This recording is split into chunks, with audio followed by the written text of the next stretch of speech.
Congress BRS కలిసి సభా సమయం వృధా చేస్తున్నాయన్నారు BJP deputy floor leader Payal Shankar. 10 ఏళ్ల వ్యవహారాలు చర్చకు రాకుండా బీఆర్ఎస్ భయపడుతుంటే 15 నెలల వైఫల్యాలు చర్చకు రాకుండా కాంగ్రెస్ నాటకాలు ఆడుతోందన్నారు.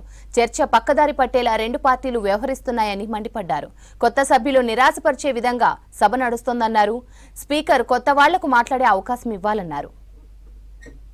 సభలో జరిగేటటువంటి వ్యవహారం చూస్తే రెండు రాజకీయ పార్టీలు, ఒక పక్క కాంగ్రెస్ పార్టీ, మరో పక్క టీఆర్ఎస్ పార్టీ, రెండు కూడా కుమ్మక్కై విలువైనటువంటి సభ సమయాన్ని వృధా చేస్తున్నట్టు అనిపిస్తున్నది.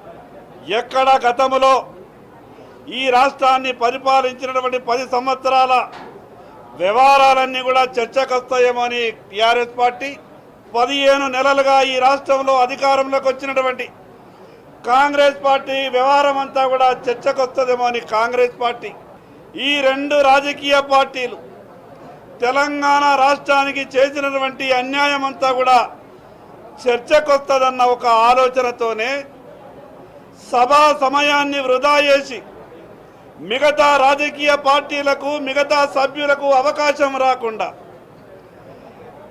గవర్నర్ గారి ప్రసంగంపై ధన్యవాదాలు చెప్పేటటువంటి యొక్క చర్చలో ప్రారంభంలోనే రెండు రాజకీయ పార్టీల ఉద్దేశాలు చూస్తే ఈ సభ నడవద్దు, సభలో వాస్తవాలు చర్చకు రావద్దు, కాంగ్రెస్ పార్టీ పరిపాలన మీద చర్చ రావద్దు, గతంలో ఈ రాష్ట్రాన్ని పరిపాలించిన టీఆర్ఎస్ పార్టీ వ్యవహారం చర్చ రావద్దు. అందుకే ఒకరికి ఒకరు సహకరించుకుంటూ ఈ రకంగా సభా సమయాన్ని వృధా చేస్తున్నారు.